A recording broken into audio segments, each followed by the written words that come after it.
What's up, guys? Today we're going to be taking a look at some of the games that we've got coming up this season for the Columbus Crew by talking to a few people that know their opposing teams pretty well. For the New England Revolution, we've got Greg over from Revolution Recap. From CF Montreal, we've got Elias from The Ball Is Round. And then from DC United, we've got John from RFK Refugees. I won't be in this video, but Nate, Gabe, and Matt will be interviewing these individual fans, so I hope you guys enjoy it. There's some good topics here. And for any MLS watchers out there, there'll be some breakdown for how the structure kind of works for the MLS. So sit back, relax, and I hope you enjoy this video. What is up, everybody? This is Nate with For the Crew. I have a guest this evening. John from RFK Refugees will be talking DC United with us. We're doing an Eastern Conference preview for the upcoming season here in 2026.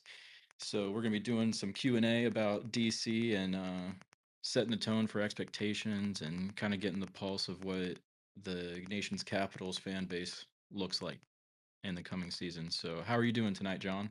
I'm great. I'm not fully buried in snow and ice, so I can't complain. That's probably the best I could ask for after the predictions of 2 feet of snow that didn't materialize. Amen to that. We here in Ohio got no ice so far, but we've had probably 15 to 17 inches of snow. Ooh. So That's real snow. That's yeah, if you have to, that's a full ruler plus some. So that's substantial snow. yeah, it's a little backbreaking, but it's you deal with it and move on. So 2026 for DC, let's backtrack a little bit. The last couple of seasons have been probably less than ideal for you guys. That seems accurate. That's the way to describe it. What do you feel like the pulse is of the fan base going into this new year? I think it's really an interesting place because at the end of last season, I don't think the fan base has ever been in a lower place. There has been discussion. It seems it's been so bad that the perpetual discussion is this the worst season ever? Each year, that's sort of where we find ourselves.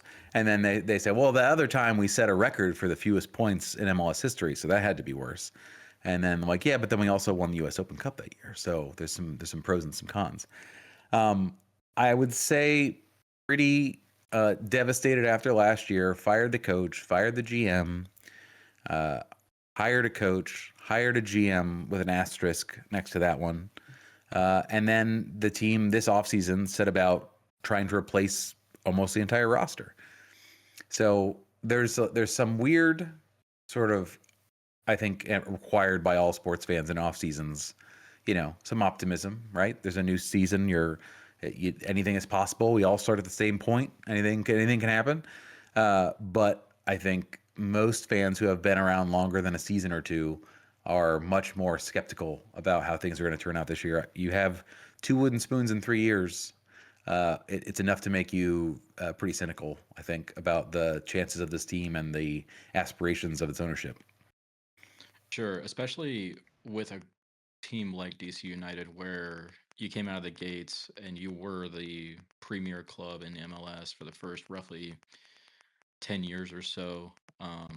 But as we all know, MLS doesn't hold history like the NHL does, like NFL does. So having 4 stars on your jersey is great, but when you haven't had sustained success for multiple years, it can be skeptical optimism is kind of the phrase I would use for a team like DC United. And lucky me, I started following this team in 2007. So oh boy, I missed everything about this team that was good, and I have only been here for the troubles. So that's As a Browns fan, I have mad respect for you building a podcast and engaging with the community and maintaining the fan base the way you have. It's a community of sickos. It's a community of sickos that we're all engaging in group therapy on a weekly basis. That's sort of the way we see it at this point. I understand that. So we touched on expectations a little bit. Would you say, has there been any moves that have caused expectations to be higher or status quo? Because I don't know if they could be any lower than coming off. It would be hard. The last couple of seasons. It would be challenging. I mean, there have been some moves that they have to be viewed through the lens of history and viewed through the lens of where this team wants to be. Ty Barrybo is a good signing. He's a scorer in MLS. He's proven in that respect. Philadelphia, a Supporters Shield winning team. Were they the Shield winners or the Eastern Conference winners? They were something. They won some sort of They were Shield. Shield winners. Mhm. So, I mean, that's great, right? Typically, though, you would not then sign that player necessarily to a 5-year contract at a DP level, at the level that we've signed him. I think the money there is comparable to the money that was paid to Christian Benteke with a much longer resume. I would say more production, being a Golden Boot winner previously. But we decided that it was time to let go of him and have him go to greener pastures, much more lucrative pastures in the UAE. So that was a move that was okay. Okay, well, you have a GM that you've hired who has no experience in any sort of soccer team. He's an agent slash LinkedIn grindset guy slash Amazon self-published author slash podcaster YouTuber who is now the GM of your team with no experience whatsoever, who was brought in almost accidentally. He was brought in as the executive search team to find the coach, Rene Weiler. And then when talking to him, ownership was like, dang, that guy's smart. That guy's real smart. What if we hired him, gave him a job? And so they did. And then there was a question of, well, like who's this guy to make decisions? And then we found out that Dave Casper, longtime previously thought to have been fired general manager of DC United after, years and years of ineptitude, is still here and still making moves, still around the club, still making decisions. So I'm thinking that any move that has anything to do with an MLS veteran has something to do with him. So Sean Johnson comes to mind. Sean Nealis comes to mind. These are players that have MLS pedigree that you would not build a team around necessarily. But I think this team is trying to go from worst team in MLS to not worst team in MLS. I think that's their aspiration this year. They want to be not that. So somewhere between worst and the playoff line is sort of what our hope is, I think. There's some excitement from some folks around Luis Montino. I'm not excited particularly. I'm not a CFR Cluj head necessarily, and I know that he's had some problems there. I don't know if he wanted a new contract or wanted to be sold, but there was some attitude problems at the club. Didn't produce the same this year as he had previous. But just like Barry Bow, he is a poacher. He's not a chance creator. And this team last year struggled to create chances and has done nothing whatsoever to manifest or to change that. So that's sort of where we're still at. We don't have a 10. We don't have a chance creator on the wing necessarily that we can really depend on. So it's tough to see how this team does a whole bunch better than last place. They've certainly changed things around, but I don't know that you can for sure say this team is dramatically better. Sure. On that, with the team itself, one thing I noticed last season when I would watch, obviously play the Crew, but when I would watch DC play other teams, it felt like the weakest point was probably the midfield. It's a lot of competition for that, I think. A lot of Yeah. competition for the weakest points. That's fair. But it almost felt like there was a little bit of an over reliance on Christian Benteke that kind of exasperated the problems that the team had. Do you think with him being gone, there's a chance to develop a more team No. dynamic with? No. Okay. I do Yeah. not. Benteke was injured a lot last year, and the team got no better. And Okay. they've not gotten an aerial presence sort of dominating player like him, but they have gotten similarly non-create your own chances forwards that rely on service and and have not paid the money to find them service. There is this current in the fan base that blames Benteke, like, oh, it's all been Benteke. You just hoof it up top and he heads it, and if he doesn't play well, we stink. And the truth is, we stink because there's no other good players on the team. So it was a sort of thing like, well, yeah, that's how they built the team, but they also had no other DPs beside him, because one, they gave one to the Atlanta United for free, and then the other third one they just didn't fill. So it was a really weird roster construction, and we don't want to get down all of the peculiarities and the things that they've done to do that, and it'll cost the general manager his job most likely. But Benteke was not the problem with his roster. He probably could have done another year, probably would have had double-digit goals again. It would have required some teams. You say that there's an over-reliance, and when that player is gone, they change their style. Other players sort of raise their own profile, start scoring goals. That's not this team. They had plenty of chances to do that last year, and they never looked any better because not only were they weak in the midfield, they were very weak in defense. And they had no serve. They had no creative force in the midfield, and their service on the wings, which was previously a strength the year prior when Benteke won the Golden Boot, fell apart. Wing play stunk. So, yeah, it's really tough to really forecast how there's any addition by subtraction with him or with the players that have come in to replace him. It'll be there's optimism, but it's really just like it's sort of blind optimism. It's rather than like, yeah, this is logical. we have done the math and it makes sense. Right. So there's it kind of feels like going into the season, there's a big question mark behind the identity of the team and what that might look like. In your opinion, as a fan and as a podcaster, what do you think is the identity of the team right now? Well, the general manager has said that he wants to. I mean, they all. I feel like there is a over reliance. There's like this. There's a buzzword speak in soccer, in front office speak. It's like we're gonna be an exciting team. We're gonna be high pressure. We're gonna attack the ball. We're gonna be creative. These are all sort of words that mean nothing. They are words that they know fans like to hear because fans don't want to hear. We're gonna be really stingy with the ball. We're not gonna score a lot of goals, but we're not gonna give a lot up. We're gonna be really physical. We're gonna be hard to play against. Like that's code for we're broke and we have no talent. So like everyone just reverts the other side. I always used to say Ben Olsen suffered from he had a long time here, obviously, with mixed results, but he always suffered from the inability to speak in buzzword lingo that fans like to hear. He never listened to Pep Guardiola and like just took out his notepad and like, I'm just going to say that stuff, and then they'll think I'm smart. And he didn't do that, and they thought he was dumb. And then he went to Houston, and results also have been mixed there. But I think that's one yeah, of the things. That's one of the things that us in Columbus had with Wilfred Nancy, which I'll be curious to see if our new coach can do the same. But Nancy kind of spoke in poetry, and awesome things. for awesome for the neutral.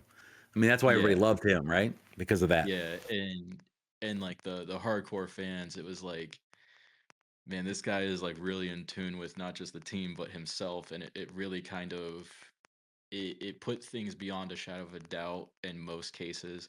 There were some things like if you listen to our podcast, you'll hear us talk about the 88th minute sub and how it's useless and it's the thing that he does every game.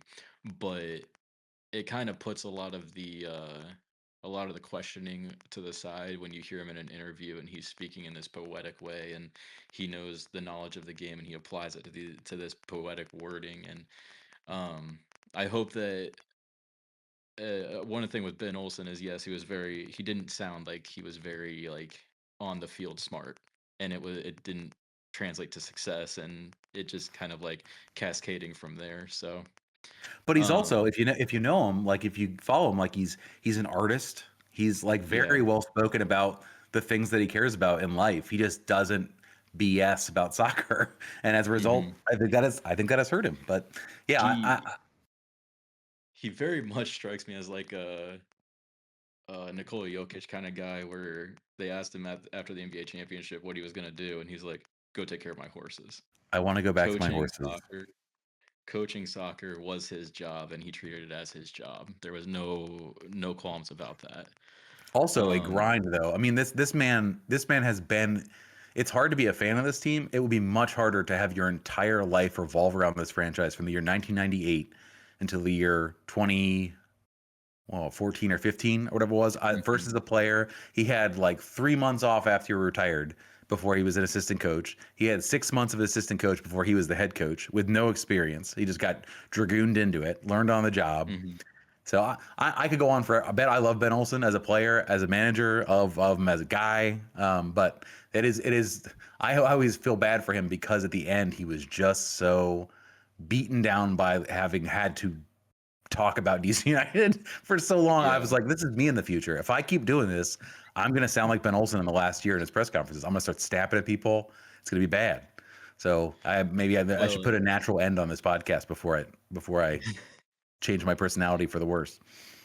And I think there's something to be said, not just in soccer, possibly in life, but we talked about greener pastures for Kentucky. I think there's a certain level of um, change of scenery that just does something for your psyche. And for him to have that for so long, it's got to weigh on somebody because you can't just pull results out of thin air. So, Look at Lucho Acosta. He leaves here. He goes to Cincinnati. Does well. There are some stops in between that went hmm varying levels of success. But now he's down in Brazil, Corinthians, I think. Right? He's hmm he's had a great career. Usually teams that I always talk about the suck tax for DC United. If we have a player, we have overpaid for him. That's kind of the way it goes. If you're going to come here, you're not going to Miami. You're not going to Los Angeles. You're going for a team that hasn't been in the playoffs in a long time, who is at the very bottom of the rope, who practices out in Loudoun County in a shed. It's very hard to you can't attract on a peer level. You have to go overpay. And typically what that hmm means is you get players that once they leave here, they're already a spent force. They're not going to go somewhere else and do better. Most of the players that are DC United rejects are like MLS life rejects. They don't go anywhere better. But Acosta was the exception because he was still hot. Like he was ascendant, and he was like, I can't do this anymore. You guys got to get me out of here. I was going to go to PSG, and you screwed me, and now I'm still here at DC United with all these jokers, and I want to get out of here. And then he went to Mexico, and that didn't work out. But I would say that we have a challenge attracting the player in the right part of their career, like the going up player. We have a real struggle with that, and we haven't been able to develop our own players for a while. So we're in this weird situation where for we pay a lot of money for players that would not get nearly that much money from anybody else. So hmm it's a real like Montano is a player who there was conversations around him going to Celtic. That's the rumor, and a couple other sort of middle of the road European Champions League sides. But we broke the bank for him, and I don't think anybody else in MLS would have had this player on the radar. We just were obsessed. Just I'm all over the place, and it's basically all pessimistic. But what happened in the past was Wayne Rooney came here. He was our coach. He had his Rolodex of players that he liked. He would go get them. hmm He said Ravel Morrison's going to be a great player. He's going to be the best player in MLS. And then he comes and we pay him to go away because he is so bad for this team. Similarly, hmm we hire Rennie Whaler, who has been everywhere in the world coaching, but typically only for 2 years at a time, and then he quits or gets fired. And what he has done is go around the world to all the places he knows that he's been, and then just be like, "This is the spot. I coached in Japan. We're gonna pull a left back from Japan. I was in Egypt. We're gonna be linked to 5 players in Egypt. There was a time where I don't think he was in Romania, but he was sort of in that area. And we go we sign one player from Cluj and are linked to like 4 because they're going. It's like a going out of business sale for Cluj in Romania. Um, but all that said, you asked a long time ago, like 10 minutes ago, you asked about this identity for this team. The struggle is it doesn't have one. There's not a cohesive, long-term build out of the type of players you're going to hire and cultivate. And we're not developing the players on the youth side to either integrate to the team or sell anymore. That's been sort of fallow ground for like the last 4 seasons. So we feel like we are constantly running in place and just sort of plugging in holes to try to fix the last thing. So no identity. The identity is constant change and turnover, essentially. Yeah, that feels like it's kind of systemic at this point for them.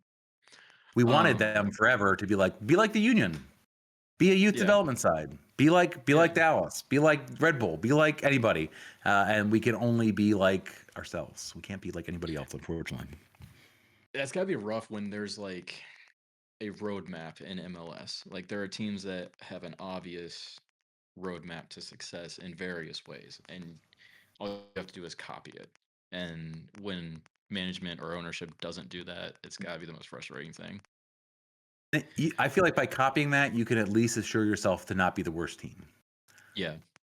like, or at least like Um, really really lower your odds anyway. Yeah. Before we wrap up with some predictions and a couple of small talk questions, what happened to us last season is in a way happening to you guys in the nation's capital. Uh, what is the overall opinion of DC going to Baltimore to play Miami? Oh boy, his supporters not a fan of that. There is, I guarantee, mark my word now. Messi has never played in DC. He is always injured. He is suspended. Hmm. He is on international duty. I believe that he will not play in Baltimore either. I think something will happen. They will have sold these tickets. They will try to fill M&T Bank of 50,000 people, and instead they're going to watch. Miami still has quite the roster, so not really a Right. huge deal. But every 40 of the 45,000 tickets sold, 37,000 of them are going to be wearing Messi jerseys from Barcelona. So I think they will be unhappy. So the fans are annoyed. I don't Hmm. know that what they haven't solved the season ticket problem yet from my awareness. Like usually they're like you get a comparable ticket. I don't know what that. I don't know how they've made people whole. But also their season ticket numbers have taken a huge dive. So maybe there's Oh, I just less bet. people to be annoyed, and that's why I haven't heard as much. We have been encouraging people to So not renew their season tickets. So that's been the show I policy. fully understand that. My wife and I, even though the crew are any kind of I don't really know. I haven't really formed opinion on where they're at right now because we've kind of turned over everything. But we decided to cancel ours based off of just price alone, um, because we can get them for fifty You can percent of face always get value. in. Listen, folks, they're on StubHub. You want to just make that decision day of. You can always get in cheaper. Yeah. You're doing them a favor when you hold season tickets. You're just being a bud for the Hmm. team. You're just like, I want to be your friend. Here's my money. Hold it for me. Yeah. Um. So even though we got to the pessimism and we got that out of our system, um, a few predictions from you. First we'll do standings where you think they'll finish in the East. And then we'll do your highest scorer and who you think or want to be the player of the year for the team. Okay. All right, so standings in the Eastern Conference. I'm looking quickly just at the other teams to see who's done a lot. I would say I could see us as high as 12th. Okay. I think that's reasonable. I think missing the playoffs is pretty much a certainty. I think that's going to happen. It's not a certainty. Nothing is. It's early, but that's been my informed opinion. Then you asked who's my MVP Yeah, who do you or think is the most valuable player for the team this year? oh man, I think it will probably be man. I guess it will be kind of depend on how the season goes. Probably Barry Bow will probably be the guy. I think due to his, I think he gets double digit goals. I think he's the high scorer, so he'll probably be our MVP. I think this team is not done yet, so it's like sort of hard. We're going into preseason already. It Yeah. feels like they're linked to a right back today from Germany who will likely replace Aaron Herrera. So that is once again not addition, but sort of like getting back to scratch on the team that was already bad. So they still need a playmaker. I think that's sort of it's either going to be Barry Bow or it's going to be the unnamed player we haven't signed yet. Hmm. It should also help too that the I don't know how much activity will happen during the World Cup break, but if you guys are in a position where a eighth or ninth spot is obtainable points wise, there's got to be a way to like there's a roadmap to make the playoffs. The World Cup break has got to be a good time for you guys where you're not constantly playing games, so you can kind of reset and readjust your expectations for the season. So I think It's it'll be true. interesting to see how that World Cup break affects the teams as a whole in the league because there could be a major momentum swing and anything can happen. So, I think um, I'll tell you one thing that has solidified my pessimism and why I am the way that I am. Uh, if you spend any time on LinkedIn, you know how people talk on there, right? Like it's oh it's yeah, it's dire. It's bad. yeah, So imagine if your general manager was one of those guys, and then he, the post he does this week is talking about. So you'll notice that I went to go pick up our new signing at the airport. You might say, couldn't you send someone else for that? Why are you going? You are the general manager. I feel like it's very important to be there on the ground and get your hands dirty to build organizational culture. It's a mindset. This is what our general manager is posting about going to the airport to pick up a player and get a picture. And those kind of people, I have real problems with in my life, like in Yeah. general, and the way, like, just living, dealing with people, and then to think that that is the guy that's the general manager of your soccer team. It's very tough to believe in him at this moment. Yeah. It's just very tough. That's kind of what we, and I don't. And he was called the smartest man that our owner had ever met in soccer. And his life goal. So I will wrap with this. What do you think the number one life goal of a guy who is a general manager of a soccer team might be? What would you hope it, like, say you ask the GM of the Columbus Crew, what's your career aspiration? What do you think he would say? Something about like winning championships for Columbus or something like that, maybe, hopefully. I would hope that he would say win as many trophies as possible, knowing that winning isn't the most realistic thing for every trophy, but compete with that attitude, That'd be and good. then grow the brand to the point that they're never going to be more than Ohio State here in this city, but like be a cornerstone of the city. Everybody knows what the Crew are. I That's what I would hope for them. Our guy said he wants to teach at Harvard. That's That's what he crazy. wants. That's what he wants. That's his goal in life. So, that's what we're working with over here in DC. You just kind of, it's like how it's a lot of times like, you have these structures in your way, either the government or whatever, and you just have to like work around them to try to exist the best you can. And Hmm. that's where we are as DC United fans. Like, we just got to avoid these jokers and just try to like luck into something, because it's not going to be because of Hmm. them. It's going to be in spite of them. So Sure. that's where we find ourselves. That's the DC United motto. Not because of them, but in spite of them. Yeah. All right. So, um, we'll wrap up with a couple quick fire questions, some small talk stuff. I like to travel and go to different stadiums and interact with other fans, uh see what's up. Do you do any of that? I do. Not as much as I used to. I have a child and I travel for work a lot, so I don't do it as much. But last year, I went to Nashville for the Open Cup semifinal, quarterfinal, whatever the one that DC United Hmm. was in. That was nice. Cool stadium, great food. Uh, fans were nice. How do you feel? The sort of a weird thing that it's very expensive, except for it also feels very cheap because it was land Hmm. acquisition costs and stuff that like drove the price, not anything to do with the actual quality of the stadium. So it was nice to go somewhere else. I've been to Philly, Toronto, Nashville, San Jose a bunch of times, LA. I think that's probably it. And I think probably Nashville was probably the one of the cooler experiences. I like the way they kept the sound in with the roof. It's very loud when they're doing good. What about you? What What's your favorite away stadium that you visited? So I've been to, oh gosh, I went to Salt Lake last year as a neutral, because whenever my wife and I do our summer vacation, if there's a soccer team playing, we go. I do it. So we went to RSL last year. That was really fun. Their atmosphere is really fun over there. Great And then, views from the stadium too. oh yeah, it's fantastic. And then I did Cincinnati. I've been to Cincinnati a couple times. And then I went to DC 2 years ago for the Atlanta game when What'd you we were think? vacation. I liked the stadium. I like smaller stadiums to begin with, whether it's like college or pro or whatever. I will say one thing that was weird about it is it felt half finished. Yes, correct. That Um, is accurate. and knowing what you told me now, that makes a lot more sense. I had some really good, I think it was either Venezuelan or Argentine food. Hmm. Um, that was Was pretty it the good. tortas or they have was a food truck or one of the permanent stands? I think it was a food truck. It was Okay, yeah, really there's good. like Peruvian Brothers. There's a bunch of there's some good food over there for sure. If you'll notice, Yeah. if you walked around the far end of the stadium, instead of Hmm. uh instead of like a finished material like brick, or it's just painted plywood along the back Hmm. end, and that's because there was supposed to be retail that they built into there, and they never Really? did it. And the interesting thing is one of the retail spots was supposed to be Mesut Ozil's coffee shop.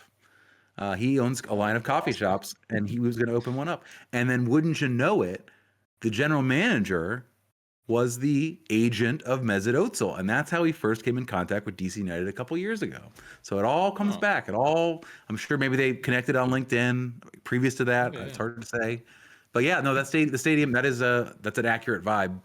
The views are all good, but that's except for if you're in the press box, then the views are horrible because they built it so that at 7 o'clock you're looking directly at the sun for about 20 to 30 Yeah. minutes.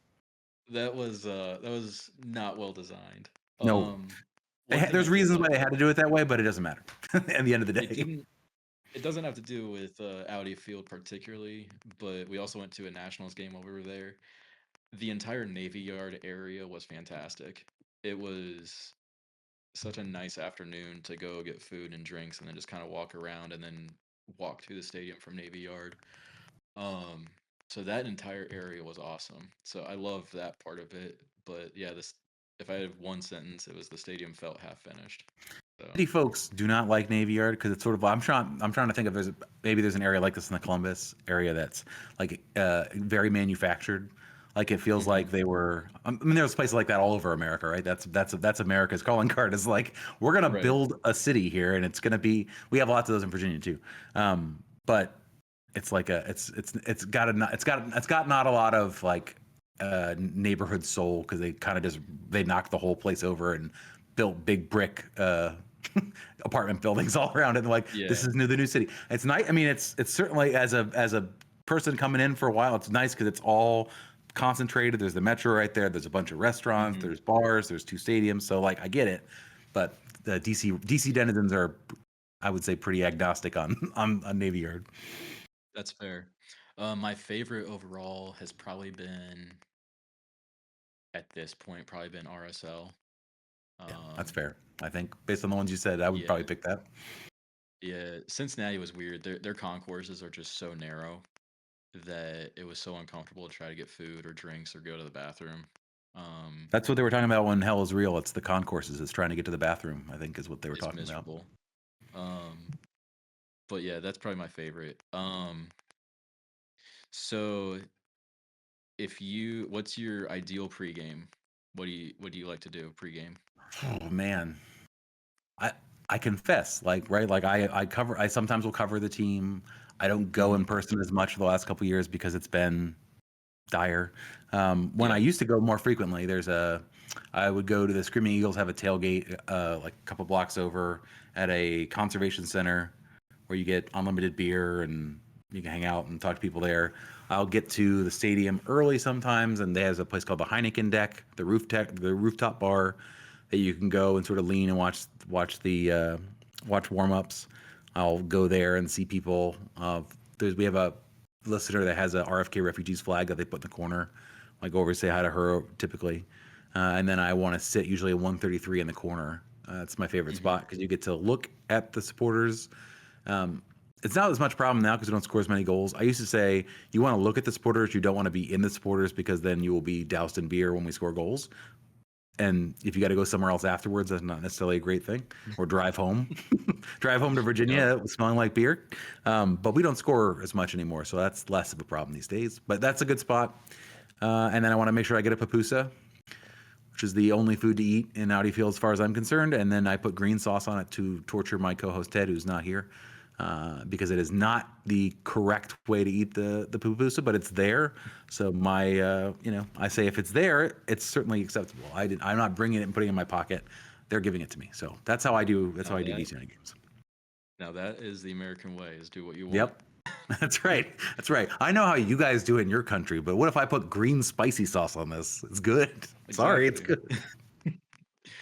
Well, I appreciate you joining us.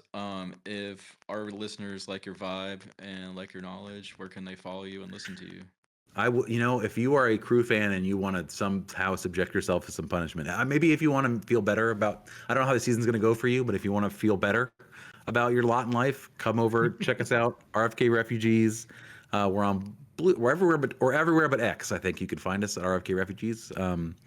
We do a show every Monday night. We've not figured out how typically it used to be live on YouTube and Patreon and Twitch every Monday at 8:30. It might change a little bit this year, but if you want to find out, just subscribe to RFK Refugees on wherever you listen to podcasts, and you'll get at least one show a week where we're talking about the upcoming game and lamenting the latest LinkedIn post by general manager. There you go. Well, I appreciate your time. It was good talking to you, and you have a good night, man. You too. Thanks for having me. Welcome back, guys. Gabe here once again. Today we are doing the Montreal now. So today we got Elias from The Ball Is Round. Elias, how you doing today? Doing great. Thanks so much for having me. Yeah, thank you for being here. To give a little insight towards our fans and anyone who might be listening that doesn't know, last season Montreal did not have a great start to the season. With starting off with our head coach, old Columbus Crew 2 head coach, Courtois. Um, they had a horrendous first few months, and he very quickly got sacked. Um, and then after that, they replaced him and started to climb up a little bit higher, but ending this season 13th. Um, so overall, not the best season for Montreal. But there is a lot of hope now that they are kind of giving a new identity now. And I'll start with our question on that because this is Donadell's first full preseason in charge now. So how important is it for this season for him to define this team's identity now? Oh, it's the most important thing. It's priority number one. As far as I'm concerned, there really is no other priority. It's really just it's consolidating what a lot of the people that were there last year learned, Mhm. and getting the new players who are going to have really important roles up to speed as quickly as possible. It's a very it's his tactics, especially off ball, are centered around, team objectives, but it's very individually demanding in that if one person misses an assignment or is late to shift, it's kind of like a house of cards and it falls apart. Mhm. So it's very tough for new players to come in and instantly pick it up, which is why, you know, a manager like this coming in with these ideas mid-season, especially given how much of a 180 it is from what Laurent Courtois was implementing in the first 5 games, was such a task for these players to kind of, wrap their heads around. But um, to be fair, the front office kind of, took the pressure off last season by sending out a letter to the fans saying, "Hey, we're in a rebuild. Mea culpa. The season was Mhm. horrible. Our bad. We're gonna now like begin to, over the course of multiple windows, they kind of took the pressure off themselves as well by saying multiple transfer windows, going to begin to rebuild this squad bit by bit." And yeah, I mean, now that they're in Spain actually now for their preseason camp, because, well, you can't really do that in Montreal right now. Yeah. There's I'm sure Columbus is getting its fair share of snow and cold as well right now with the polar vortex and everything. Yeah. But now that they're kind of, it's almost like a sleepaway tournament. They're on their own. They get the chance to bond as a group, and there's no, you know, there's no other distractions. It's just football, and now he can really hammer home the finer points of his tactics. He doesn't have to kind of teach and also prepare, next week's game. He's got 2 months to kind of just focus only on the finer points, which is something that he was excited about. Because again, it is a very intricate system that, for better or for worse, is propped up quite dangerously. Yeah. And then, so you said they're over in Spain training then. Yeah, they're in Spain for Mhm. another week. They're back in Montreal at the beginning of February. Then they're heading to Florida for the back half of their Back camp. half, yeah. Have you seen any preseason results yet for Montreal? They played one game against a club whose name I'm not going to try and pronounce because I'm going to butcher it.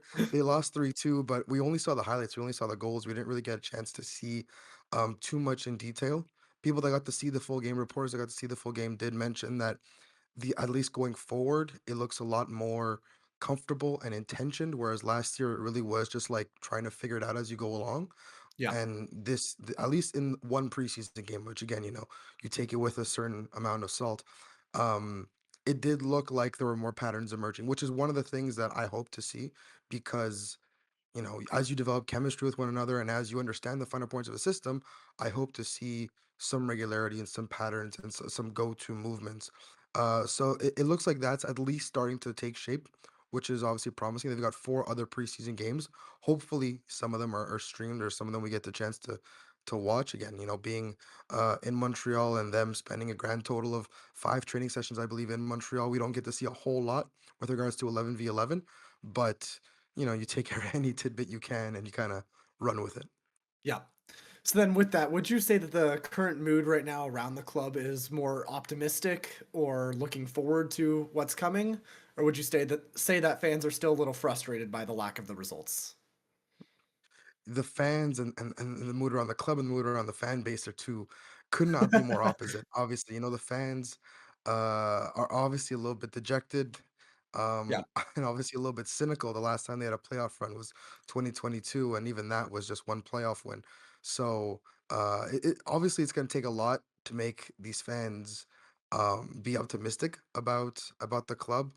That being said, I think pound for pound, Montreal has probably one of the best fan bases in MLS, and they will show up, and that's not um, it's kind of like I love you, but I'll roll my eyes a bit. But the mood around the club is much more positive. Yeah. They did address a lot of issues, especially with the back line during this off season. There's still a huge amount of work to be done going forward, especially with the attacking core that's still incredibly thin. But bring in Danger Torhelson, Brian Vera, Thomas Aviles, really important signings that are going to add depth, but also a lot of MLS experience, which was one of the bigger problems with their transfer moves recently, was bringing people who don't necessarily have that MLS experience. And while they could be super promising or super talented on paper, we've seen it with every level of player that comes into the league. Does not matter what your level is coming into MLS. If you don't adapt well to the league and to the demands, then you're not going to perform. Yep. So then you would say that there is a big trust right now that the front office is doing well with the roster decisions, and getting the new signings in. Right now, the 5 signings they've made, I'm Mhm. really jazzed about 4 of them. They brought in Danny Rios, who's an MLS journeyman, who again, is not going to get anybody up out of their seat. Yeah. But when it comes to playing backup to Prince Owusu, similar profile, lots of experience, strong. Still, we'll have to see what he's still got in his legs, given that he's getting up there in age. But again, I don't love it. I don't hate it. It's kind of just a signing that they've Yeah. needed. But in But MLS now too, you need that depth with how many you games are getting absolutely, played in you a calendar absolutely do. year. You That's 100% my need that now. yeah, my bigger problem is the fact that that's the only forward they've signed this Mhm. offseason.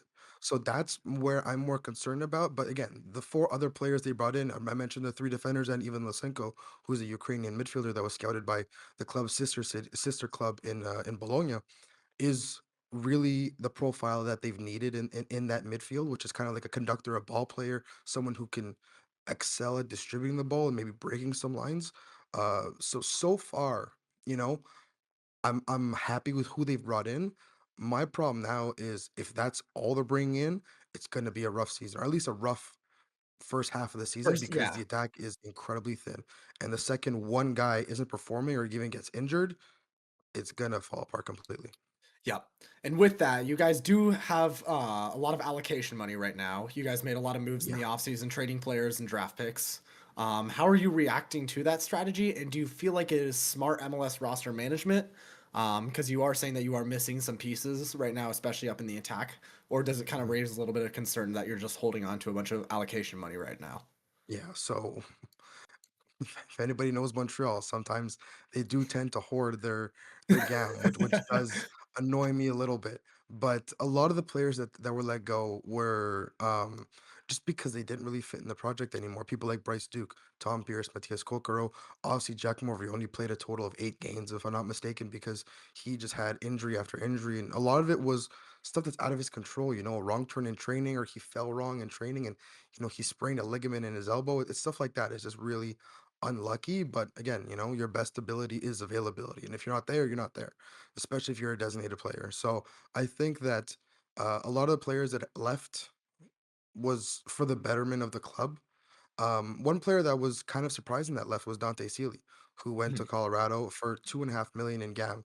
And when I saw Dante Sealy was leaving, I was completely confused because they're paying 120, $130,000 for a player that had, especially at the end of the season, that had his kind of output. He scored 6 goals in his last 8 games, right? Everything he was touching was gold. And so I get the notification that he's gone. I'm completely confused. Then I find out it's for 2.5 million in GAM. And I Yeah. think to myself, you're not going to get a better price for that. It's No, almost like an that offer is a you can't great deal in refuse. MLS. Exactly. So you've got the GAM now. Again, this is I think it's 1.8 this year, and then like 600,000 next year, and then like 100,000 the year after. But again, total is 2.5 million in GAM. So I'm fine with that because realistically, that's about in MLS because they also got they got a sell on clause too, which I think is even more important if he continues to play at this level.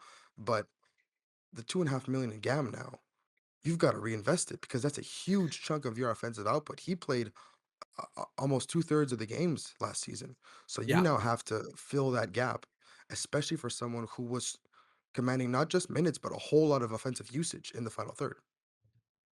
Mhm. All right then. Moving on to kind of a different topic on how you guys look on the field right now. When Montreal is playing their best, when they're playing a great game, what does that look like?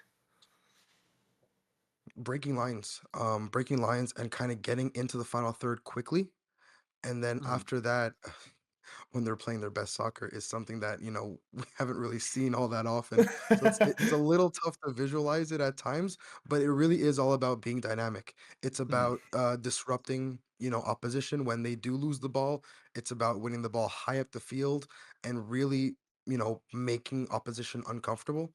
Um, and that really stems from the fact that it's a lot of hard work, it's a lot of running, and it's constant vigilance, which is why, I was talking about how this system, especially off the ball, is so propped up on a house of cards that, everyone is not it's not necessarily man to man, but it's as close as man to man gets in football, right? Everyone has their assignment and you kind of have to move in accordance with that and with the space that you're entrusted with, marking. So you miss an assignment and it falls apart. But at their best, and again, we've seen it in flashes where they're absolutely lethal on the counterattack and, two or three passes and all of a sudden you've got the defense on their heels. Whereas Mhm. without the ball, the team has to, opposition has to take two or three tries to build out from the back. And even then, Montreal's going to either win the ball back for free because you just clear your lines and reset, or they win it in a dangerous area and then turn it into attack. That was probably the most difficult part because a lot of the times this press does come out well. It's the transformation of winning the ball high up into an actual scoring opportunity that they don't really understand yet. And I'm hoping that that's one of the main things that they've been working on this offseason because I can count on, one hand the amount of times that they won the ball in a great position and then actually got a shot on target from it. Right. So Yeah. it's unfortunate because they're doing the hard part really well. Winning the ball high up is one of the hardest things to do in the game, and they're doing that well. It's now converting on it. I think that also comes with experience, but you know, someone's got to pull the trigger. Someone's got to have the ambition to say, "I'm not going to win the ball and reset. I'm going to turn forward and attack people." Yep. And then with that, then you guys did have quite good attack when you played Columbus last year. In both games, we ended with a 1-1 draw and then a 2-1 win for Crew. But you guys got a goal in each of those games. And what do you think that this season that Columbus Crew fans should be looking for when watching CF Montreal? What should we be paying attention to and getting worried about? I think the first game that the two teams played against each other, the 2-1 win Yep. that you guys had, is very indicative of the good and the bad that this system can bring. Mhm. Where in the first half, it was a catastrophe. Columbus's fluidity and kind of their positional ambiguousness really made Montreal's system kind of fall apart. You had people stretched all over the field, and you guys kind of ran riot. Yep. And even when you didn't score, you were in very dangerous positions. And it was 45 minutes where Montreal were effectively played off the pitch. And the second half was, you know, the good, it's Montreal's good side, where Yeah. they were winning the ball high up the field. They were breaking lines and they were, doing what they were trying to do, which was disrupting. Again, you kind of caught Montreal in a this was game number 3 or 4 of Marco Donadel. So I'm not too surprised the first half went the way it did, Mhm. but you know that it kind of really does eh, put on display how vulnerable the system is when there's people who are even the slightest bit of lack of responsibility, individual responsibility. So I do think that it's going to be more of that. I Yeah. would like to see um maybe some kind of happy medium, right? A bit less of the second half, a bit less of the first half, a bit more of the second half. But Yeah. again, this is um probably what we're going to get. Marco Donadell doesn't seem to want to change his system based on the players he's brought in. I think he's more just refining it now. So hopefully it's more it's less of a roller coaster and a bit more of a consistent performance throughout 90. Yeah. And I have not watched much of Montreal in the past, except for when they play Crew, of course. Would you say that they had that kind of same experience a lot last season, where they kind of came out flat-footed in the first half and took a little bit to kind of get the wheels moving before they actually started playing their game? So Montreal actually had really good starts. Really? Okay. Yeah, it's all relative when you have a team that finished in 13th, right? But they had starts where they were able to do what they set out to do, which is disrupt opposition, control the ball, get into those 1v1 situations out wide, which is what Marco Nadal wants from his wingers. Which is great, but then immediately, right, this house of cards comes tumbling down, they'll concede a goal against to run a play, and then life becomes infinitely more complicated. Yeah. So that's really how almost every single one of these games is gone, which kind of bleed lends into this narrative that, you know, they lost 18 games in MLS, but very few times where they really completely outplayed. Where it's like, okay, this other team is levels ahead. There's obviously a couple. You lose 3-0, 4-0, you lose 6-1 to your to Toronto, right? Your biggest rivals. Yeah. Obviously, those look terrible. But those are three or four of the really bad games. The other, dozen losses they had was a one goal game, or maybe, one goal game that ended up becoming a 2-goal game because at the end they spring a counter when Montreal sends numbers forward and they score and whatever, right? And that's the thing. Montreal was very rarely, for a team that finished 13th, was very rarely shown to be way below the competition. Even when they played, teams like Cincinnati, teams like the Union, teams like Columbus and Orlando, teams high up the Eastern Conference. It's just that they lack that final bit of efficiency both on and off the ball to turn decent performances into points. Yep. All right, and then let's get a few more questions in here before we wrap up. Just kind of talk about the new changes to the Stad Saputo. You guys are getting some changes to the supporter section, right? Yes, How? uh, Yeah, I no, was gonna ask, like, how do you feel about that, and how important is that for the atmosphere at the stadium? Do you feel this is gonna change things for so Montreal? I understand why it was done for two Mhm. reasons. One, I think they're turning it into like premium seating, which again, Mhm. I'm not the biggest fan of premium seating. I feel like I understand financially why teams do it, but I feel Yeah, like the more premium seating there is, the less hardcore fans there are. yeah. I just think Sometimes in it's hard to get general, those real fans out there, and exactly, you're instead right? getting the people When who the have the tickets money. cost $100 a game instead of 20 or 30 or 40, you're gonna get fewer people that are gonna show up and yell and sing and chant and cheer. Yeah, Again, this is a generalization, but it's kind of reality across most of the sporting world. The yeah, other thing is I loved how Montreal had this not really unique, but had this kind of interesting dichotomy of supporter sections where you had the bell and the sports section on one side, and then you had, it's a second supporter section on the other side. yeah. And they would send chants back and forth. They would, it would ebb and flow really nicely. Yeah, it And, definitely didn't there's allow away teams to kinda, like, feel like they had, like, a side where they exactly, are you at an don't have advantage. any kind of rest. There's always noise in your back, Yeah, which is, I found to be a really cool concept, and I found to be quite effective with also just the general atmosphere because it's not just one side of your ear, one ear that's ringing. yeah. Usually it's both. But the thing is, it came to a point where one side was a lot more populated than the other. So I think, they also looked at that and they said, okay, if we consolidate everyone into one side and make it one big wall, then it'll look a bit more unified and maybe that'll create kind of a more intimidating presence, which I kind of understand that logic.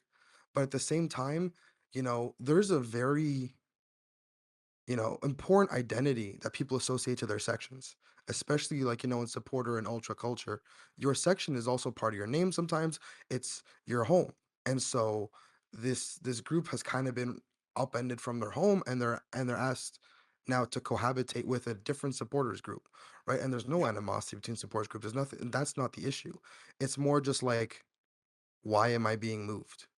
Yeah. Because from an atmosphere perspective, there was absolutely nothing wrong. In fact, I maintain that Montreal, even though there are only 19,000 people in the stadium, again, sold out. Realistically, it's closer to 16,000, 15 or 16,000. Pound for pound, have some of the best atmosphere in MLS. And Mhm. so again, we'll have to see how it actually practically turns out and what the atmosphere is like. But I don't think I don't love it. I don't love it. Yeah. Yeah. Yeah. Can I can feel for you with that. We've kind of been facing that same issues over at our stadium at Crew, where we've been selling out a lot recently, so they've been increasing the prices on season ticket members, and it's just been getting a little bit out of hand for some people. But back on topic with Montreal, one final question for you is best case and worst case scenario. Mm. Where do you think Montreal could be ending up this year? Worst case scenario is that it's a lateral move, that Mm, they don't really like, maybe they improve, the football improves, but the results don't. yeah. Because that was at the end of the day, that was the problem, was transforming decent results, decent performances into results, and that wasn't happening. I think that's I mean, the worst case scenario is you finish last, obviously. Yeah. But as far as the sporting project wise, is that we don't see an improvement in results. I Yeah. think best case scenario is absolute best case scenario is that they make the play in without having to fight for it. Like they make the play in relatively comfortably and Yeah. even maybe compete to make a clean playoff spot. I think that's the absolute best case scenario. They make the final at least of the Canadian Championship because they've got to go through, eventually, assuming they get past everyone, they got to get through the Vancouver Whitecaps, who just made the MLS Cup final, Yeah. to get to the Canadian Championship final. So I think in a best case scenario, you're a finalist for a trophy. You have postseason soccer, whether it's play in or play off. For the first official year of your rebuild, I'd say that's a win. Yeah. And hopefully this is Montreal's time because in the past 5-10 years, we've finally seen some success from the Canadian side of MLS. We've seen Absolutely. Toronto reach finals. We've seen Vancouver now reach the MLS Cup final. It's time to be Montreal's turn, definitely. Damn right. Yep. Yeah, And with especially that, because Toronto reached the final on Montreal's head. I'm not going to yeah. talk about that though. Yeah, yeah. Thank you very much for joining us today. Thank you for Once again, having me. this is The Ball is Round, and feel free to give a few shout outs to any of your links or socials right now. Yeah, so again, we are the balls round. We're live every Sunday at 7:30. We talk about all three of Montreal's professional soccer teams as well as both national teams. Mhm. And you can find us on YouTube, on wherever you find you like to listen to your podcast. We also have written articles and interviews on our Patreon. And personally, I also write recaps, previews, and some profiles on the club for the Canadian Press. So you could find all that stuff at thecanadianpress.com as well. And yeah, thank you again so much for having me. Thank you for joining us, and on to the next segment now. All right, welcome back. Today we are doing an interview with New England Revolution podcast, the Revolution Recap. Um, how you doing today? I'm doing great. It's great to have talking MLS. I know it's still cold. We had a big snowstorm here over the past weekend, so I just got done Hmm. shoveling snow. So nothing kind of mentally warms the spirit like talking Major League Soccer and knowing the season is right around the corner. Yeah, yeah. How much snow did you guys get up there? Yeah, over a Yeah, foot. So it wasn't a pleasant experience, but yeah. you burn some calories with shoveling. So I feel it. I feel it.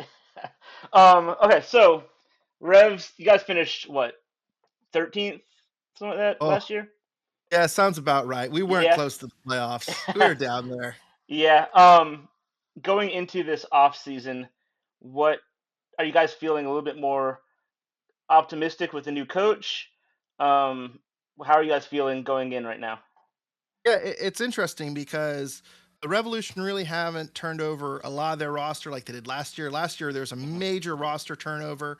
Almost, I think, 2/3 of the roster was new for them. So last year, they did a lot of spending. They kind of locked up a lot of players on multi-year deals. This offseason, they're getting younger. They're getting Yeah. a little more team friendlier moves. They're kind of making budget moves, but there's still that element of hope. Marko Mitrovic, the new head coach for the Hmm. Revolution, I think is bringing kind of a new era and turning kind of a new page for the team. The last couple of years with Caleb Porter did not go well. And then, of course, prior to that, there was the Bruce Arena snafu, whatever Fiasco. you want to Yeah. call it, the Yeah. mess.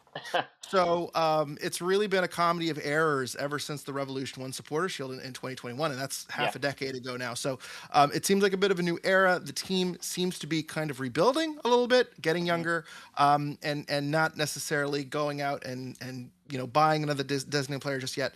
So it's a bit odd because I don't think a lot of people are sitting here saying we're making a run for MLS Cup or even that we're going to make the playoffs. But I think a lot of people are just really excited about a fresh start for the New England Revolution 2026. Yeah. Yeah. You said you guys were going young with the signings. Who have you guys brought in? Yeah, so 4 new players for the Revolution. Ethan Kohler, who Marko Mitrovic coached Oh, previously okay. at the Cool. international level.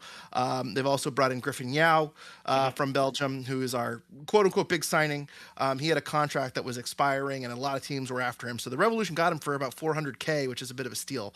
But so Yao is expected to make a bit of an impact. And then they got Brooklyn Rains from Houston, who was with Marko Mitrovic for the U20 World Cup and had a great World Cup there. From everything I've heard and everything I've heard from people around the league and from Houston fans, is that Brooklyn Rains is a very promising young player. So he's going to be a big piece added to the midfield. And then on top of that, they added a player from there, an exciting young prospect from their academy, Christian Oliveira, who is an Yeah. attacking midfielder. He might get some minutes behind Carlos Heel. The formation is a bit of a question mark, so we'll see how they Hmm. kind of line up. It's not really sure exactly who's starting, who's not, and what formation they're running with, since everything is kind of brand new. But Yeah. Olivier is someone that they seem to be very, very high on going into the year. Yeah. Has Mitrovic? Have you guys heard from him really yet? Like, has he talked to the press at all or anything yet? Yeah, he's done a few press conferences with the Hmm. media. Seems like he's an approachable person. And also, a lot of the players that have done press so far have talked about how he's kind of a player's coach, how he's caring, how he's a guy that a lot of players want to play for. Hmm. We've heard from a number of other players that have said he's one of the best coaches that they've ever played for. So I think now, take it with a grain of salt. All those guys are on the younger side. Yeah. He's going to be focused a little bit more on development of players. And this is his first coaching job in Yeah. MLS. He was a Chicago Fire assistant for a few years, so he knows the league. He probably knows all the crazy roster rules and whatnot. But it'll be interesting to see how those skills translate from the international level to MLS. Yeah. Definitely. Um. So you talked about the guys who've come in. Has anyone left that is notable? Yeah, so Brandon Bai, who has been our right back Oh yeah. Bye. since Yeah. 2018, yeah. Last year, the Revolution brought in a U22 right back, Ilya Feingold from Israel, Hmm. who essentially had replaced Brandon Bai. So it's not a super unexpected move, but Bai moved out to Portland. He signed there as a free agent. We also lost Thomas Shankalai, who was a designated player winger slash forward. We traded him to Minnesota in what is essentially was a salary dump. Basically to clear a designated player spot that the Revs haven't filled yet, so it's unclear if they will be making that move or what's happening there. Hmm. So those are the two kind of main guys that jump off the page. There was also another winger, Ignatius Ganago, who was on loan from France. He was a TAM player. If they had exercised the purchase option, he would have been a designated player. He really wasn't that effective of a player, so he moved back over there. And Okay. beyond that, kind of more depth pieces have left the team. But those were kind of the 3 key contributors in 2025. Nice. With Mitrovic, I know. So the only thing I really know from Mitrovic is his youth national team time. He's coached a few different age groups. Um, do you guys have any idea of what he wants to do tactically? Like, uh, I know you said Yeah, there's some mystery to it, but do you have any idea of what you're looking at with him? Yeah, so preseason games aren't broadcast. I'm sure you guys Yep. have the same issue. Yep. Everyone around the league seems to have that issue, and it's so people have been kind of reading through Unless you're Twitter and Miami. reading. Yeah, exactly. That's Yeah. right. Spoiled. They don't know how good they have it. They've been in Hmm. the league for 5 years and they've already got the preseason access. That's the one thing I'm super jealous of Miami of. All the other Yeah. stuff is nuts, but the preseason access. No, Agreed. we you can read through the tweets and the lineups and kind of pick Hmm. apart some little pieces here and there, but it did come out that one of the players mentioned they're playing in a 4-3-3. Now, whether that's a 4-2-3-1 or a 4-1-2-2-1, kind of a V formation. From what I've read in the international level, he's kind of played with kind of three midfielders, with a true defensive midfielder as a six, and then two midfielders above him. So that would kind of ask the question where Carlos Gil is going to fit in. Are you going to move him out to the wing? Because normally he's playing in that attacking midfielder, kind of wandering 10 role where he can kind of go about the field and as he sees fit. But it's unclear how exactly they're going to line up. But all signs point to a 4-man back line. And a lot of people thought coming into this offseason with Feingold on the right and Peyton Miller on the left, this team might be suited very well for a 5-3-2. They played 5-3-2 a little bit last year as well. But all signs are pointing right now to a 4-man back line. Gotcha. So with a 5-man back line, so Feingold is a starter, right? Yes. Who is that back three, I guess? Who Yeah. are those guys? Well, it'll be a Or back four. So yeah, oh, 4-man oh, back oh, line. if you played the back five, but the Yeah. back four, who are the two? Yeah, so it'll be Feingold and Miller on the wing backs, and both those guys are able to get up in the attack very well. And Peyton Miller, it just came out today. There's a Twitter rumor that I don't know how much I believe, but Manchester City is apparently lining up an $18 to $22 million bid for him. I don't know if that's true. That's a lot. That's crazy money. Yeah. But more reputable sources in New England and outside of New England, like Tom Bogart, have mentioned, an 8-figure transfer number is on Peyton Miller right now, and Premier League teams are looking at him. So it's in the ballpark, but that's certainly the highest I've heard of him. But anyway, Peyton Miller on the left, Ilya Feingold is on the right. Those are going to be your two young wingbacks that are going to be bombing up and getting involved in the attack. And then behind them, you have Brian Ceballos and Mamadou Fofana, who are both two TAM players that the Revolution brought in last year. So it's going to be year 2 for them in MLS. Both of them played very well, especially Ceballos. Ceballos is a very promising young player. Rumors were there was an Argentinian team, Santa Fe, that was interested in Ceballos and tried getting him both on transfer and on loan, and the Revolution essentially drove a hard bargain to keep him in New England. So it's a young back line, but they're bringing back the whole back four that they had last season. So hopefully there's some continuation. Continuation on the back line this season. Cool. And then on the front line, at least for me and a lot of Columbus people, we figured it's just Campagna and Gil, and that was your attack. Is there anyone else that Crew fans should be looking at offensively when we play you guys? Yeah, so Dort Turgeman, who you probably missed him because unless you were in New England, you probably haven't seen him play. He's only played 2 or 3 games for New England, but he scored 3 times in his limited time with the Revolution. He was a guy that the Revs were tied to last winter. They weren't able to work out a move. They brought him in the summer on a U22 roster spot, and he made an immediate impact. He's phenomenal on the counterattack. He's phenomenal in space. He's great at finishing. So he's going to have a major role going into the season. It adds the question of who's going to be in the attack if you're going to go with a 4-3-3. If you have Carlos Silse up on the right and you have Griffin Yao on the left and you have Turgeman up as a sole striker, where does that leave Campana? So it's maybe Turgeman moves to the right and you have Campana up top, but then Luca Langoni, who the Revolution spent $9 million in the summer of 2024, club record transfer signing, that leaves him out in the cold, and there's apparently been some transfer rumors with him as well. So some sort of pick your 3 between Yao, Langoni, Turgeman, and Campana, and 3 of those 4 are going to be leading the charge for the Revs offensively. Nice. All right. So with last year's not great season, how's the fan base feeling about this season? Like in terms of making the playoffs, like where do you guys see yourselves? Yeah, I mean, that's a really good question. And again, I think it's not super optimistic because you've missed the playoffs by double-digit points the past 2 seasons.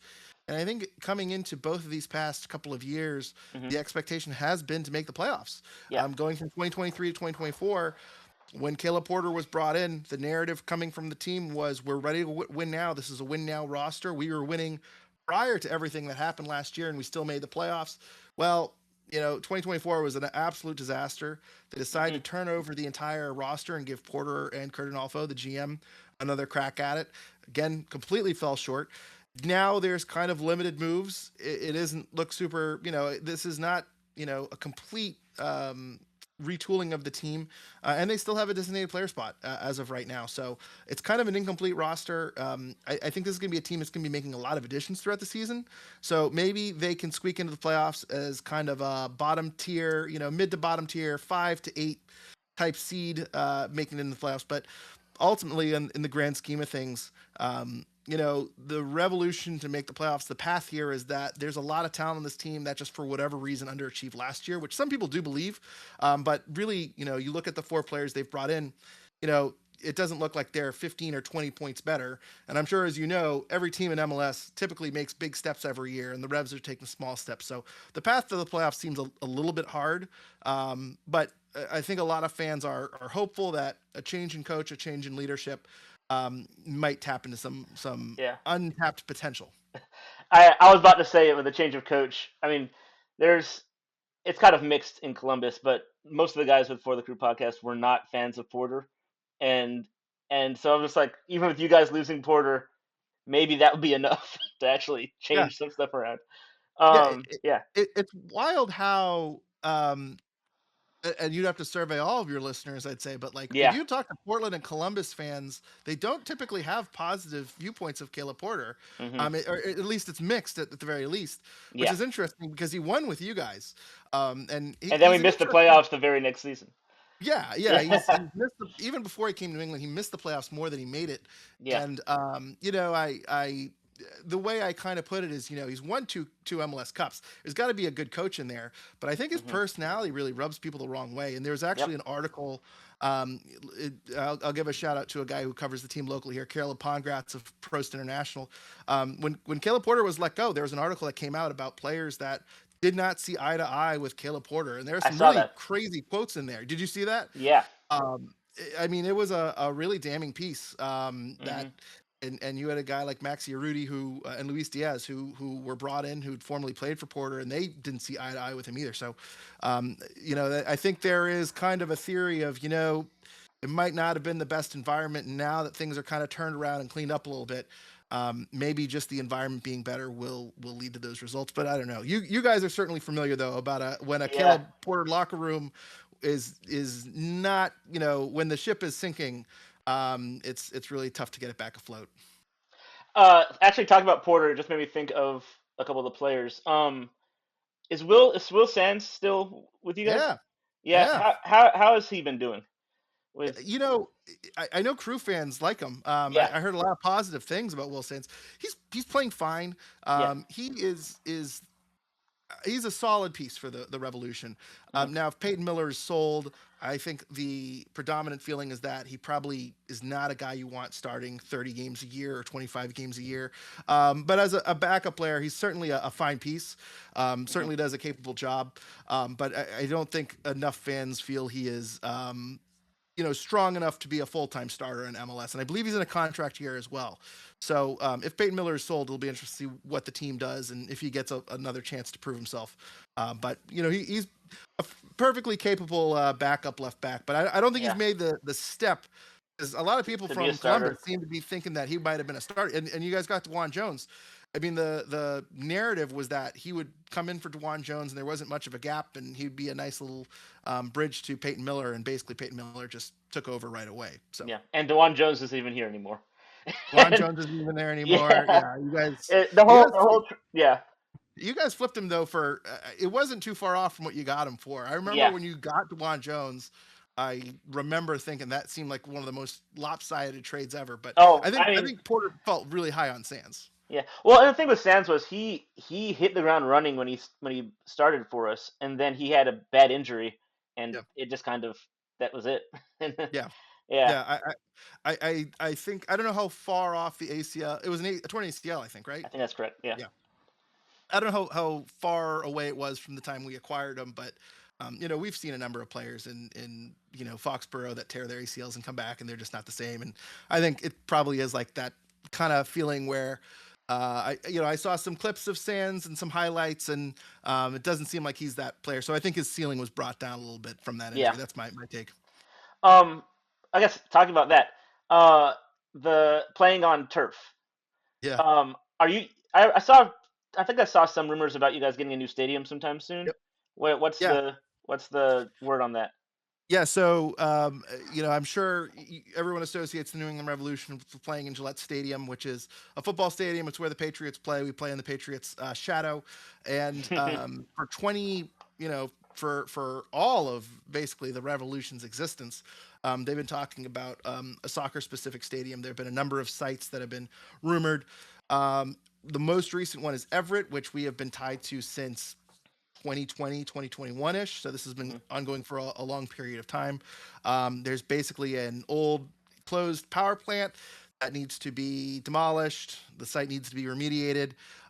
There's been a lot of red tape between the state and local lawmakers, and it's on the border of Boston. And so, in the middle of all this process, the Boston mayor decided, for good reason too, that she needed to have a seat at the table to discuss transportation improvements, because this is going to completely impact public transportation in and around Boston.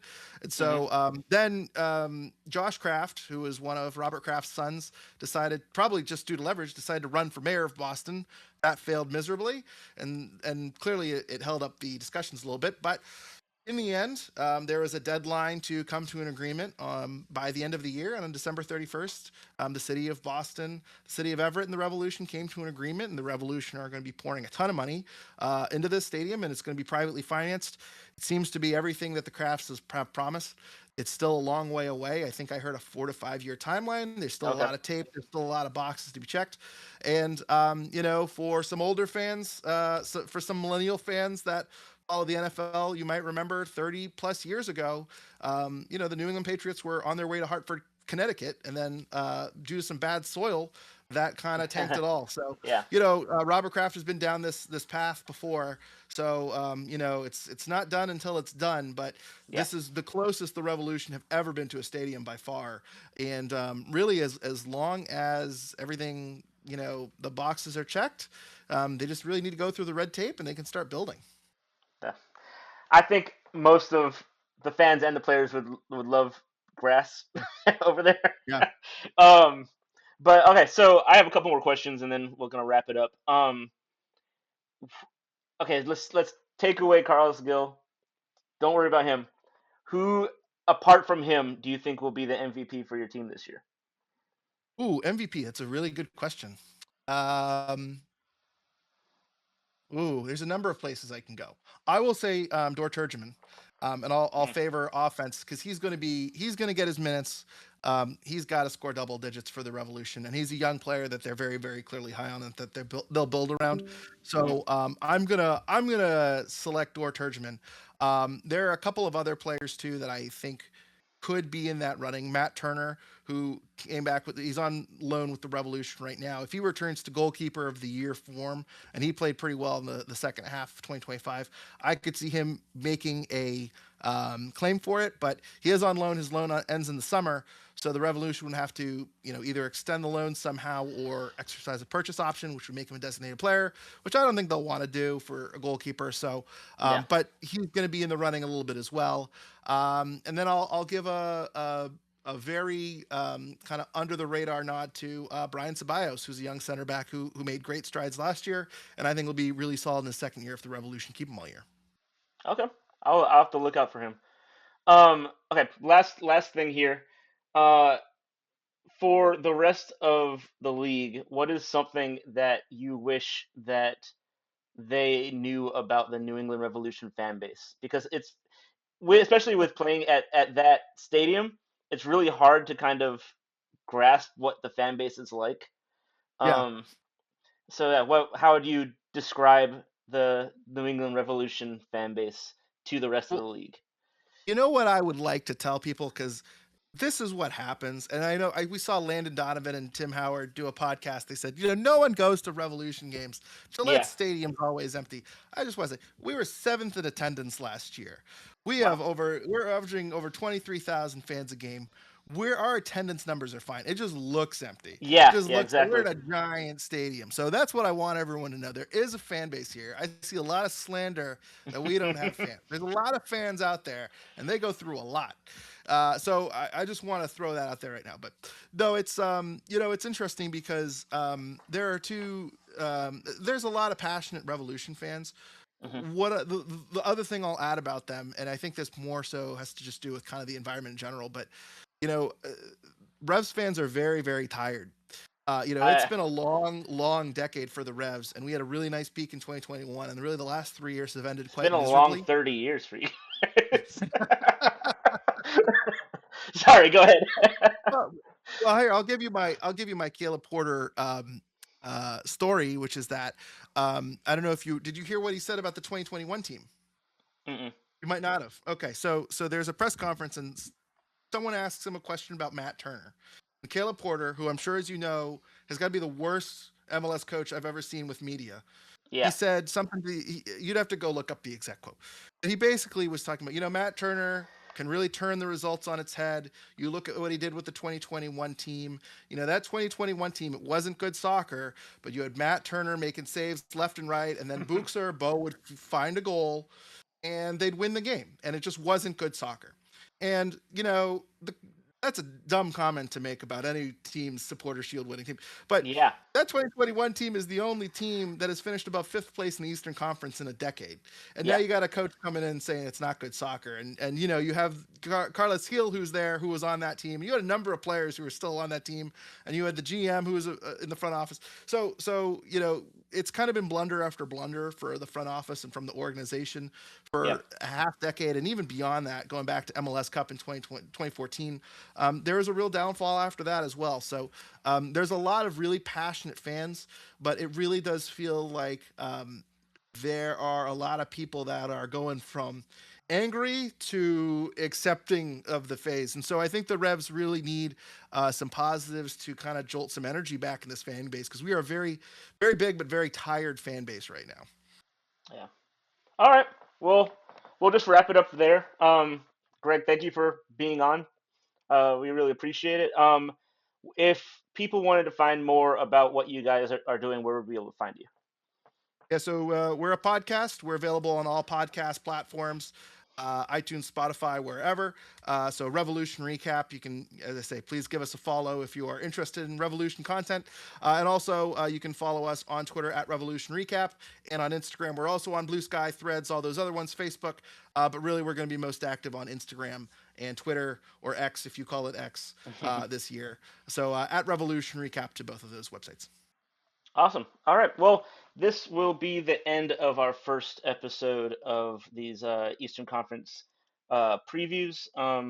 We will have, Starting with the best. Starting with the yeah, best. So you're going in order of standings for yeah. 2016. You're There you starting go. with the Revs, and then I'm sure you'll end with Miami, I'm sure. Uh, we might just skip Miami. No, I'm Yeah. kidding. But yeah, well, thanks for being on. I'm sure we'll talk to you again in the future here. Would love to be back on, and good luck to you and the crew this season. All right. Hey guys, thanks for watching. We really want to get some feedback on this one. We had 3 different interviews going on for this particular podcast episode. So if you guys could leave some helpful comments in the comments down below, and if you actually enjoyed this video, be sure to leave a like on it and sub to this channel if you want to see more podcasts from For the Crew. But hey, thanks for watching. We hope to catch you in the next one. Have a great day. Peace.